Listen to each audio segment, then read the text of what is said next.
क्या हो गया भाईजान, क्यों रो रहे हैं? यार मुझे टॉप लग गया है। डीलर ने अपने पाव गोश्त के लिए अब आपकी पूरी मज काट दी। जी हाँ। भाईजान ये वाली जो टर्म कुर्बानी है, से पहले कुर्बानी कर दिया उसने। ओ हो भाईजान, ये जो टर्म है, अपने पाव गोश्त की खातिर उसकी पूरी मज काट दी, मुझे टॉप लग गया, ये जो टर्म है बड़ी कॉमन है रियल एस्टेट की सेल परचेज की फील्ड में। लेकिन इसमें टॉप लगता क्यों है, आप मुझे ये बताएं। लगता है इसलिए है क्योंकि यार टॉप क्यों ना लगे आपको, आपको क्यों ना लगे टॉप। हमारे पाकिस्तान में बच्चे बच्चे की रगों में टॉप घुसा हुआ है। क्यों? क्योंकि हमारे माँ बाप बचपन से ही 1000 रुपए का नोट देते हैं आप माशाल्लाह बच्चे को, 200 रुपए की सब्जी दिया, 800 रुपए का टॉप जेब में, तो बड़े होके 8-8 लाख का टॉप क्यों नहीं मारेगा भाई बच्चा। कैसी बातें कर रहे हैं आप, टॉप लगना चाहिए। तभी से मैं इधर उधर निकल जाता हूँ। नहीं लगना भी नहीं चाहिए, मतलब लगता इसलिए है क्योंकि हमारे रगों में है टॉप लगाना भाई। टॉप सिर्फ रियल एस्टेट की फील्ड में नहीं है, दुनिया के हर कारोबार में टॉप घुसा है। किसी दुकानदार के पास जाओ, भाईजान मुझे ये चाहिए, उसके पास वो वैरायटी नहीं है, साथ वाली दुकान से लाएगा, साथ वाली दुकान से लाके 100 की चीज आपको 120 में बेच देगा। भाई 20 रुपए का टॉप लग गया आपको, वहां किसी को टॉप नजर नहीं आता। क्यों जी, सही कह रहा हूं मैं? कहीं आपको टॉप क्यों नहीं नजर आता? क्योंकि वो टॉप होता है छोटा, परसेंटेज सेम है। रियल एस्टेट की मार्केट में आपने करोड़ों रुपए की चीज लेनी है तो जाहिर बात है लाखों का तो टॉप लगेगा, लेकिन चीज गलत है। गलत है तो गलत है। इससे कैसे बचा जा सकता है? टॉप से बचने का बेहतरीन तरीका मैं आपको बताता हूं। बेसिकली जब भी आप कोई चीज लेते हैं उसमें एक ऑनर होता है और एक परचेजर होता है, बीच में होता है एजेंट जिसने मारना होता है टॉप, जिसने आपकी चमड़ी उतार के घसीट घसीट के उतारनी है। अभी आप एजेंट को भी भूल जाएं, सेलर को भी भूल जाएं, अभी सिर्फ अपने आप को याद रखें, परचेजर जो कि आप खुद हैं।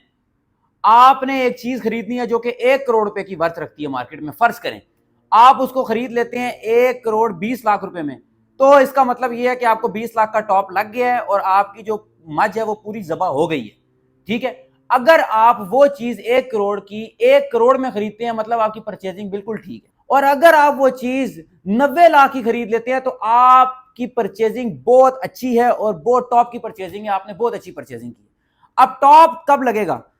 अगर एजेंट की सेलर के साथ अंडरस्टैंडिंग अच्छी है, उसने उसके साथ टाइम गुजारा है, उस टाइम की वजह से उसने उसको एग्री कर लिया कि करोड़ वाली चीज 90 लाख रुपए में आप मेरे साथ क्लोज करेंगे, तो इट्स मीन कि वो उसको 1 करोड़ में बेच के 10 लाख का टॉप मारेगा। आपने क्या करना है कि हमारा जो परचेजिंग रेट है वो मार्केट के हिसाब से बहुत अच्छा होना चाहिए। अगर वो रेट अच्छा है तो फिर टॉप लगे या ना लगे उससे हमारा कोई कंसर्न नहीं। लेट्स से 1 करोड़ का प्लॉट है, हमें 95 में मिल जाता है, 5 लाख हमने बचत कर ली है, अच्छा मिल गया। जो 5 लाख बच गए वो ट्रांसफर फीस टैक्सेस में लग जाएंगे, सब कुछ हमारा 1 करोड़ का पड़ जाएगा प्लॉट हमें। और डीलर ने पीछे से 90 में उठाया हुआ प्लॉट, इट्स मीन कि डीलर ने 5 लाख का टॉप मारा है और आपने 95 की परचेजिंग की है, लेकिन फिर भी you are on safe side. क्यों जी? ऐसा ही है। अब अगर डीलर 90 का प्लॉट उठाता है और आपको वो चीज बेच देता है 1 करोड़ 10 लाख की, तो उसने 20 लाख का टॉप मार लिया। यहां पे आप जो है वो नुकसान में आ गए। ठीक है, हम नुकसान में ना आए, हमारा मोटिव ये है कि हमने अपने आप को नुकसान में नहीं लाना। टॉप से आप बच नहीं सकते, दुनिया में हर जगह टॉप है। परचेजर एक है जो कि है आप, और मार्केट में डीलर हैं 1000। ऐसे ये देखें टॉप मारने वाले, ये इस तरह की शक्लें होती हैं टॉप मारने वालों की, ये चेक करें। ठीक है तो कहने का मकसद ये है कि आपकी परचेजिंग पावर जो है वो स्ट्रांग होनी चाहिए। आपकी इंफॉर्मेशन अबाउट मार्केट रेट, जो करंट रेट जा रहा है उसकी इंफॉर्मेशन आपके पास बिल्कुल 100% करेक्ट होनी चाहिए। वो कैसी आएगी? आजकल सोशल मीडिया प्लेटफॉर्म्स हैं, ज़मीन.com है, OLX भरा पड़ा है, जगह जगह लोगों ने कंपटीशन में आके कम रेट पे चीजें लगाई हुई हैं।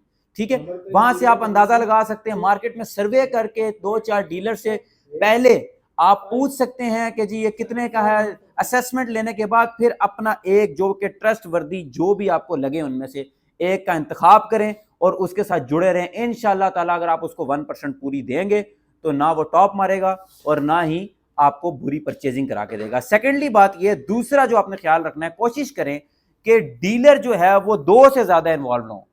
एक डीलर होगा तो चले वो आपसे 1% कमीशन ले लेगा, सेलर से भी 1% ले लेगा, परचेजर से भी ले लेगा, उसकी जो कमीशन है वो अच्छी खासी वैसे ही निकल जाएगी। लेकिन अगर आपके साथ जो डीलर है उसका पीछे बैक एंड पे सेलर के साथ ताल्लुक नहीं है डायरेक्ट, तो उसके पीछे भी एक डीलर होगा, मे भी उस डीलर के पीछे भी एक डीलर हो, और ऐसे कड़ी चलती जा रही है। 6-7 डीलर हैं, पीछे से प्लॉट निकला हुआ है 90 लाख रुपए में, आपको मिल रहा है 1 करोड़ 20 लाख में, 30 लाख 6 बंदों में। डिवाइड हुआ है, किसी के पास 5 लाख, किसी के पास 50,000, किसी के पास 70,000, इस तरह करते करते आपके पास परचेजिंग आपकी महंगी हो गई।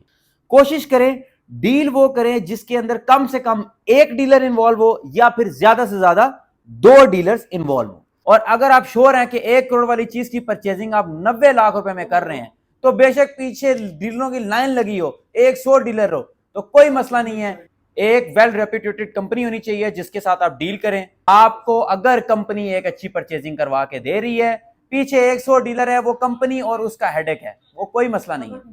अगर कंपनी भी इन्वॉल्व है और आपको महंगी परचेजिंग करा के दे रही है, तो छोड़े लात मारे यार ऐसी कंपनी को। तो कंपनी सिर्फ एक, आरटीएस इंटरनेशनल, और बंदा भी सिर्फ एक, उस्ताद नोमी, आपका अपना उस्ताद नोमी। अल्लाह हाफिज। आई होप कि ये वीडियो आपको बहुत पसंद आई होगी। इस तरह की मजीद इंफॉर्मेटिव वीडियो देखने के लिए मेरे साथ जुड़े रहें और आपको टिप्स एंड ट्रिक्स मिलती रहेंगी रियल एस्टेट में इन्वेस्टमेंट की, कैसे करनी है कैसे नहीं करनी।